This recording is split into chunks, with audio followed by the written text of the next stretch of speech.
국정보원 4급 직원이 헌법재판소에 동향을 수집했다는 의혹 제기가 정치권을 강타했습니다. 국정원은 더 이상 국가와 국민을 지키는 정부 기관일 수 없다. 카더라 통신, 가짜뉴스의 전형이다. 추측과 음모를 더한 거짓의 모래탑이 대한민국을 흔들어서는 안 된다. 예, 국정원이 헌재를 사찰해왔다는 보도가 나간 뒤에 지금 야당과 여당의 반응을 차례로 들으셨습니다. 그러니까 전직 국정원 간부가 일종의 내부 고발을 한 건데요. 오랫동안 사법부 정보 수집을 담당했던 국정원 4급 간부 A씨가 올해 초부터 헌법재판소를 전담 사찰해왔다. 이게 골자입니다. 이 간부는 헌재와 법조 관계자들을 두루 만나면서 탄핵에 대한 재판관들 견해가 어떤지를 파악해서 상부에 보고를 해왔다는 건데 이게 정말 사실이라면 탄핵 심판에 악용됐을 우려가 있는 거죠. 예, 중대한 범죄입니다. 국정원 측은 전면 부인을 하고 있습니다만 사안이 워낙 중대해서 저희가 좀 더 깊이 들여다봐야겠습니다. 더불어민주당 송영길 의원 연결을 하죠. 송 의원님 안녕하세요. 네네, 안녕하십니까. 지금 저 문재인 전 대표 캠프의 총괄 본부장도 맡고 계시는 거죠? 네네, 그렇습니다. 예. 그러니까 국정원 직원 A씨가 헌재의 동향을 파악해서 상부에 보고했다. 이게 지금 다른 국정원 전 직원의 폭로인데 뭐를 어떤 식으로 파악했다는 거예요? SBS 한정원 기자의 보도에 따르면 예. 헌법재판관들의 동향이나 그 주변들을 체크해서 이 탄핵 소추 여부에 대한 것을 모니터한 게 아닌가 이렇게 생각이 듭니다. 인용이냐 이 사람 이 재판관은 인용이냐 기각이냐 각하냐 또 요 재판관은 어떤 생각을 갖고 있느냐 요거를 파악했다는 거예요. 그게 가장 궁금한 사항이 아니겠습니까? 청와대 입장에서. 아하. 그래서 아무래도 이런 부분들이 지난번에 김기춘 비서실장 시절에 김명환 민정수석의 메모 같은 걸 보면 예.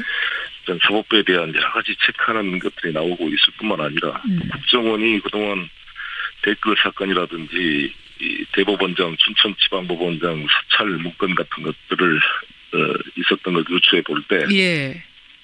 상당히 의심이 많이 갑니다. 예. 그 사찰 문건 여러분 기억하실 거예요. 양승태 대법원장이었죠. 등산을 뭐 어떻게 다닌다, 뭐를 좋아한다, 뭐를 싫어한다, 네. 뭘 어떻게 했다, 뭐 이런 개인적인 정보를 다 취합해서 위에 보고했다는 요 사찰. 네. 근데 원래 국정원이라는 곳은 대공, 대테러 관련된 거 아니면 어떤 국내 정보도 수집 못하게 돼 있는 거죠. 그렇습니다. 예. 이 국정원법 제3조에 따라서 이게 금지되어 있습니다. 이건 분명한 사실 불법. 사드 배치를 둘러싼 중국의 보복 조치 예상 이런 것들을 좀 국정원이나 이런 데서 해야 되는 거 아닙니까? 그런 것을 전혀 예상도 하지 못하고. 예. 그럼 이게 사실이라면 이걸 파악해서 누구한테 보고했다고 그 라인을 어떻게 보세요?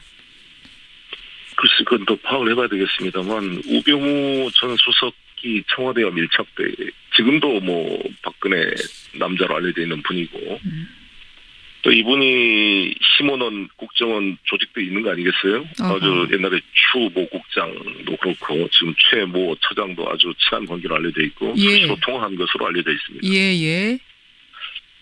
이 우병우라는 분이 수사를 받은 그런 상황에서도 검찰국장과 천여 차례 통화를 했다 그러고 그렇죠. 김수남 검찰총장과도 수시로 통화를 했다 그러니까 예. 대한민국에 자기를 수사하는 검찰의 총수와 수시로 통화할 수 있는 사람이 참 있을 수 있겠습니까? 자신을 수사하는 검찰의 총수와 통화가 가능한 사람, 수시로 가능한 사람이 있을 수 있겠느냐. 결국 지금 그 폭로한 전직 간부에 따르면 우병우 수석하고 친분이 있는 국정원의 고위 간부가 있고 그 고위 간부가 직접 A씨한테 이걸 사찰해라, 헌재 사찰해라, 동향 파악해라 이렇게 지시를 했다는 폭로거든요. 그럼 결국 그 라인 타고 또 청와대로 갔을 거라고 보시는 거군요. 그렇습니다. 그래서 저희 당은 오늘 오후에 우리 김병기 의원, 조응천 의원, 신경민 의원, 이인영 의원 이렇게 네 분이 국회 정보위 위원입니다. 예. 우상 원내대표와 함께 예. 긴급 회의를 열어서 이에 대한 진상 조사를 할 생각입니다. 근데 이거를 이제 파악을 했어요. 어떤 재판관이 어떤 성향을 가지고 있고 어떤 쪽으로 지금 결론을 생각하고 있는가를 파악을 했다 하면은 그걸 어떻게 탄핵 심판에 이용한다는 거죠? 대통령이 직접 임명한 헌법재판관들이 있는 거 아니겠어요? 있죠.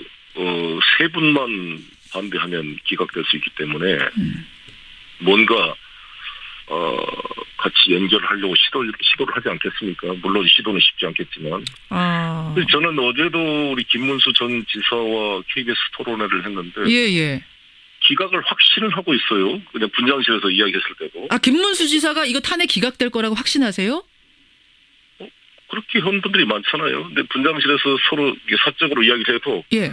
무조건 기각될 거라 그래서 이분들이 뭔 정보를 알고 그러나 아니면 뭐 그냥 자신들의 희망사항 아닙니까? 희망사항을 말하는 거겠죠. 근데 이런 혹시라도 예. 이러한 이 공작들이 병행되고 있다고 한다면 심각한 문제가 아니겠습니까? 그럴 리가 없겠지만 예. 이번 기회에 이러한 요소들을 차단하는 계기로 삼아야 된다 이렇게 알겠습니다. 생각합니다. 지금 국정원의 반응이 나왔어요. 국정원에서는 전혀 사실 무근이고 이건 명예훼손감이다.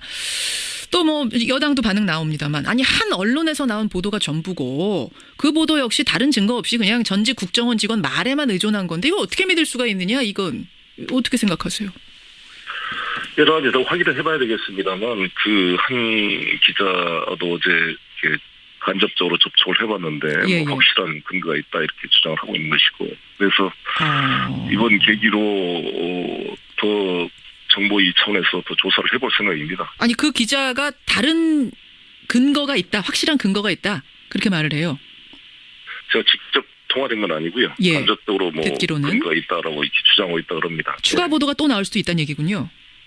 그래 모르겠습니다. 그 문제는. 예, 알겠습니다. 보통 뭐 다른 근거가 있다고 하면은 추가 보도가 이어지는 게 이제 보통 언론이니까.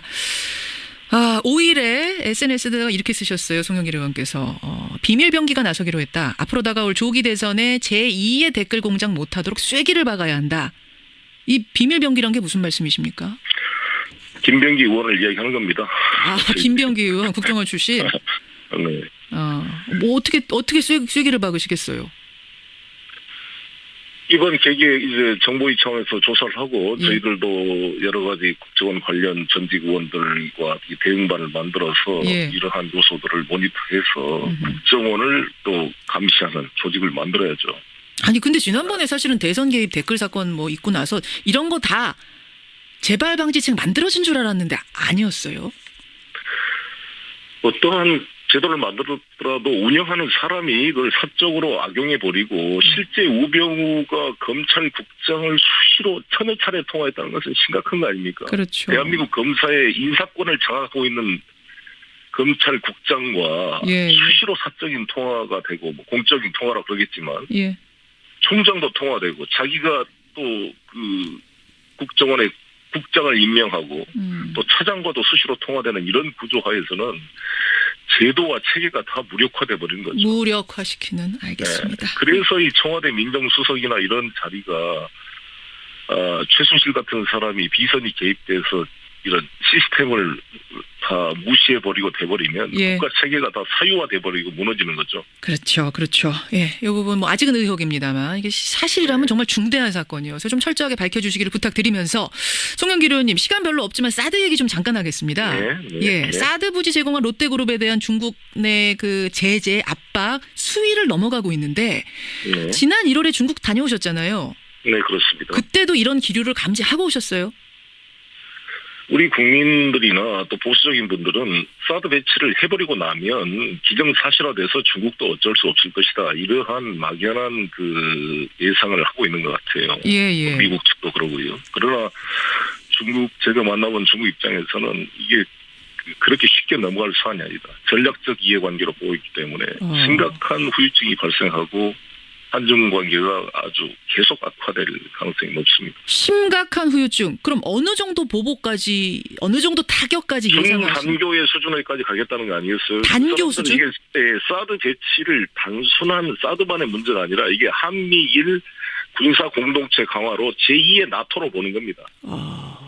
중국과 러시아를 견제하기 위한 제2의 나토가 만들어진 것이다. 쿠바에 미사일을 배치하는 것처럼 예. 그렇게 심각한 자신들의 국가 안보의 이해관계로 보는 것이죠. 우리의 그 의견과는 상관없이. 그러면 저는 이런 사드 배치 찬반을 넘어서 좀 중국의 반발을 누그러뜨리는 역할을 했어야 되는데 6월 30일 날 황교안 국무총리가 중국을 방문해서 시진핑을 만났을 때 한마디도 이런 이야기가 없었던 거 아닙니까? 결정된 것도 없고. 그렇죠. 그 자리에서 또 사드에 대한 반대의 입장을 시진핑 주석이 또 밝혔고. 예. 근데 돌아와서 일주일 만에 바로 결정을 해버렸단 말이에요. 예.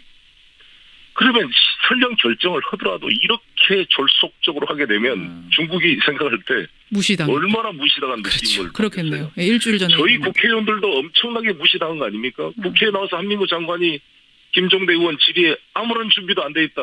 논의된 바 없다. 이렇게 해놓고 예. 바로 들어가서 결정을 했으니 이게 정상적인 국방부 장관도 소외된 최순실이나 어떤 비선에 의해서 급작스레 결정된 게 아닌가. 로키드 마틴의 로비가 있었던 것이 아닌가.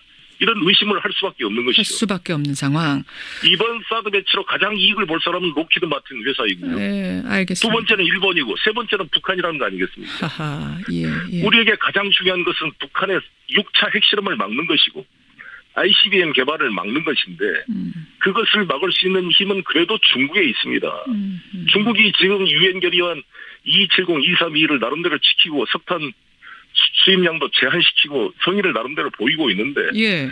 사드 배치로 중국을 이렇게 발로 쳐서 한중 간의 관계가 벌어지고 미중 간의 관계가 벌어지면 예. 북한은 이때가 기회다 생각하고 6차 핵실험을 도발할 수가 있거든요. 알겠어. 그런 의미에서 북한도 도운 셈이 됐다. 근데요, 송영길 의원님, 문재인 캠프의 총괄본부장 하시니까 제가 이 문제 여쭙습니다만 네. 문재인 전 대표는 사드 배치에 대해서 무슨 입장인가요? 이제 차기 대통령 될 분들이 이 부분에 대한 입장을 내놔야 되거든요. 해결책을 제시하셔야 되는데 지금 그렇죠. 입장 유보 상태시죠, 문 대표는? 문재인 후보 입장은 사드 배치를 차기 정부에 넘겨주면 이것을 외교적인 해결 방안의 계기로 만들겠다는 것입니다. 그리고 국회의 비준 심의를 거쳐서 네. 여러 가지 우리 국익에 맞게 조정하겠다. 제3의 솔루션도 찾아보겠다.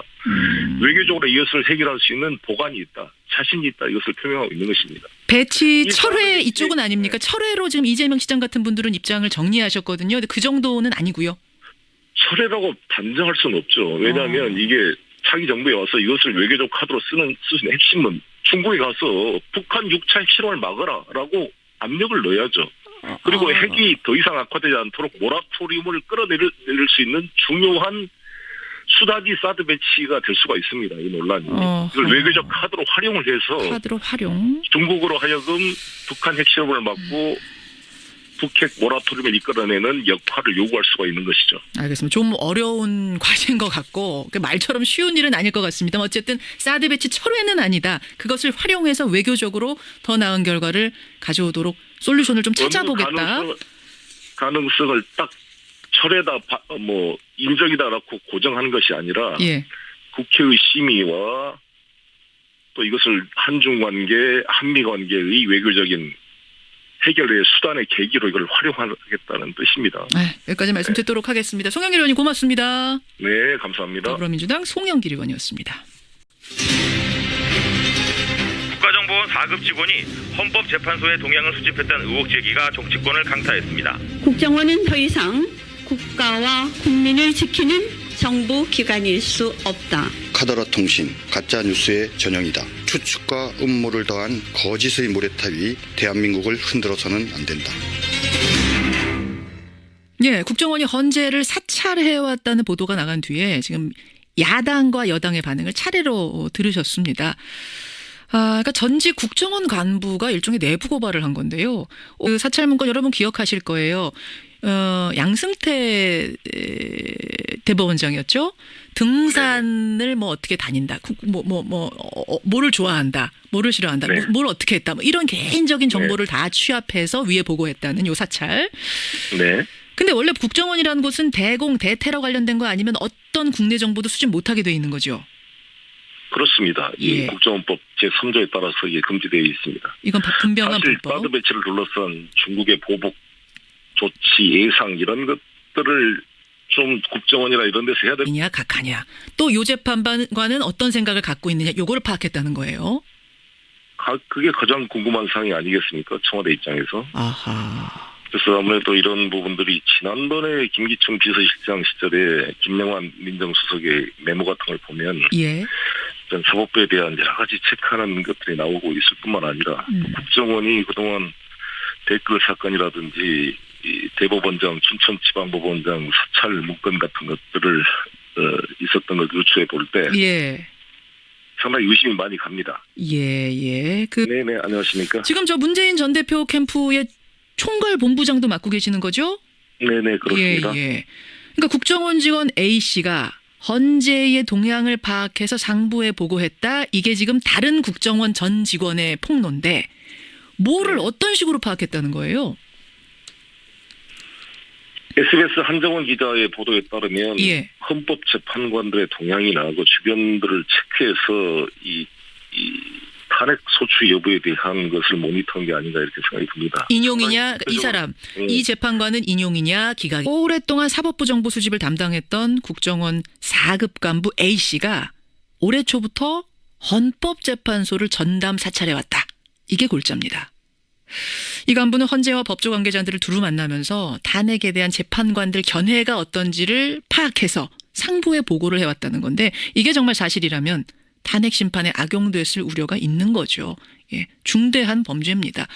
국정원 측은 전면 부인을 하고 있습니다만 사안이 워낙 중대해서 저희가 좀 더 깊이 들여다봐야겠습니다. 더불어민주당 송영길 의원 연결을 하죠. 송 의원님 안녕하세요.